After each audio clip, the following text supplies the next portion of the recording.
पाकिस्तान में बहुत कम पत्रकार ऐसे हैं जो सच बोलते हैं और पाकिस्तान को ही आईना दिखाते हैं। चाहे वो पाकिस्तान की मज़हब को लेकर कट्टरता हो या शिक्षा और स्वास्थ्य पर ध्यान न देने की नीति हो। और ऐसे ही पत्रकारों में से एक है अर्जू काज़मी, जो पाकिस्तान के धार्मिक कट्टर नेताओं की बात न मानते हुए सच का साथ देती है और बताती है कि इंडिया उनका दुश्मन नहीं है और न ही चाइना दोस्त है। क्योंकि बाकी मीडिया इस तरह से नहीं बोल पाती है, क्योंकि पाकिस्तानी सेना का सीधा हस्तक्षेप पाकिस्तानी मीडिया पर रहता है। लेकिन ये मोहतरमा कुछ अलग है और पाकिस्तान को ही कैसे आईना दिखा रही है, आइए देखते हैं। फीसद लोग मुसलमान हैं, तो भाई हमें तो कोई यहाँ पे इस मुल्क को कोई काफिर नहीं कर सकता। ये नहीं हो सकता कि देखिए आपने कॉन्स्टिट्यूशन चेंज करना हो तो आपको पार्लियामेंट में जाना पड़ेगा, उतनी मेजॉरिटी चाहिए, उतने लोग चाहिए होंगे। तो ये हम बार बार इतनी मजहबी लेजिस्लेशन और खासकर काफिले की तरफ से इसके आने की वजूहात क्या है? एज ए जर्नलिस्ट आप इसको कैसे रीड करती हैं? चीमा साहब, सबसे बड़ी बात ये कि जहाँ तक मैंने थोड़ा बहुत इस्लाम पढ़ा है तो उसमें यही कहा गया है कि सबसे ज्यादा जो तालीम हासिल करने का कहा गया वो इस्लाम में कहा गया।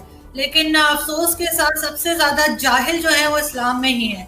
आप जैसे कह रहे थे यहाँ पे हम सब मुसलमान हैं और हर तरह के जो लोग यहाँ पे दूसरे मज़ाहिब के रहते हैं उनको तमाम राइट्स हैं। ऐसी कोई बात नहीं है। पहली बात तो हम सब यहाँ पे मुसलमान नहीं हैं। यहाँ पे दूसरे लोग भी रहते हैं जो किसी और मजहब को मानते हैं, वो भी रहते हैं और उनके साथ जो ज्यादती होती है, उनके साथ जो जुल्म होता है वो आप भी जानते हैं, मैं भी जानती हूँ।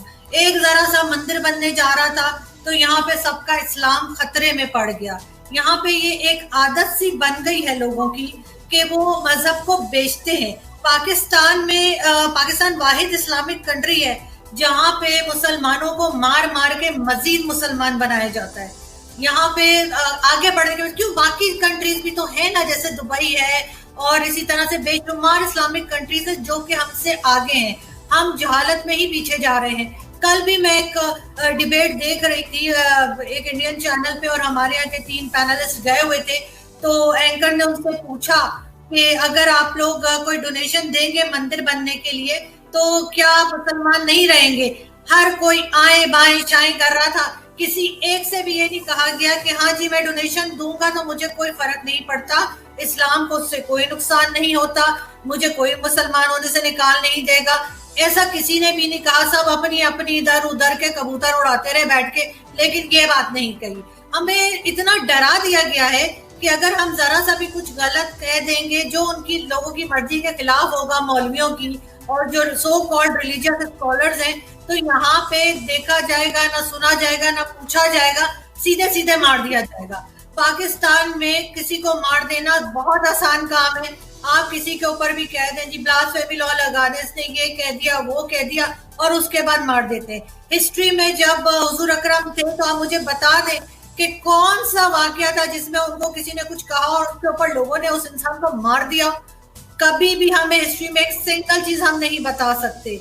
यहाँ पे मौलवी जो है वो हर एक का अपना अलग अलग जैसे मजहब है, हर एक का अलग इस्लाम है। कोई कुछ बताएगा, कोई कुछ बताएगा। अहमदीज है, अहमदीज को हम मुसलमान तो क्या, हम उनको इंसान ही नहीं समझते। हमारे यहाँ तो सऊदी अरब की हम ऐसे जैसे सऊदी अरब हमारा माई बाप लगता है। हर चीज में हम सऊदी अरब को फॉलो करेंगे, चाहे वो कुछ भी कर रहा हो। वो अमेरिका जो कहता है सऊदी अरब वही करता है। ये चीज हमें समझ में नहीं आती। लेकिन हाँ, भारत हमारा दुश्मन है जो हमारी जबान समझता है। हम जिसके जैसे कपड़े पहनते हैं, जिसके जैसे दिखते हैं, जिसके जैसे बोलते हैं, जिसके जैसे खाने खाते हैं, वो हमारा दुश्मन है। वैसे दुश्मन तो है, ये तो आप ये करें, समझ नहीं आती। दुश्मन तो है, इसमें तो कोई शक नहीं है। नहीं नहीं चीमा साहब, उनकी पॉलिसीज से आप इख्तिलाफ कर सकते हैं, आप उसे दुश्मन नहीं कर सकते कि उनके पॉलिसीज हमारी भी ऐसी हैं जो बहुत सी कंट्रीज को पसंद नहीं है। हम ऐसे ही तो FATF में नहीं गए हुए ना। हमें कोई हार पहना के हमने कोई अच्छा काम तो नहीं किया था जो हमें FATF में डाला गया है। हमारी पॉलिसीज के ऊपर भी हमें देखना चाहिए। जब तक हम अपनी गलतियां नहीं निकालेंगे नहीं सही होगा कुछ। हाँ, चाइना हमारा दोस्त है, चाहे वो हमें 200 जूते हमारे, हम कुछ नहीं बोलेंगे। लेकिन कोई भी परफेक्ट नहीं है, ना भारत परफेक्ट है, ना चाइना और ना हम। सिर्फ हमें एक दूसरे को बर्दाश्त करना सीखना होगा।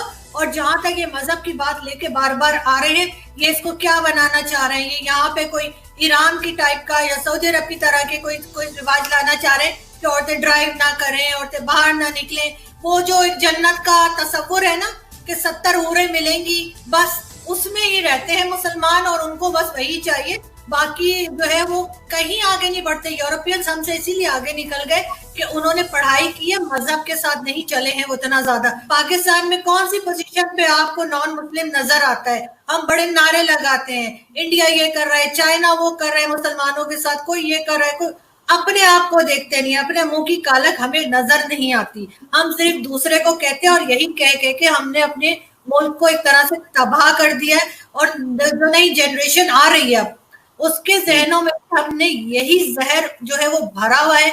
और आई एम वरीड के आगे जाके शायद हमारे जैसे जो हम 3 लोग या 4 लोग बैठे थे, हमारे जैसे लोग भी नहीं मिलेंगे।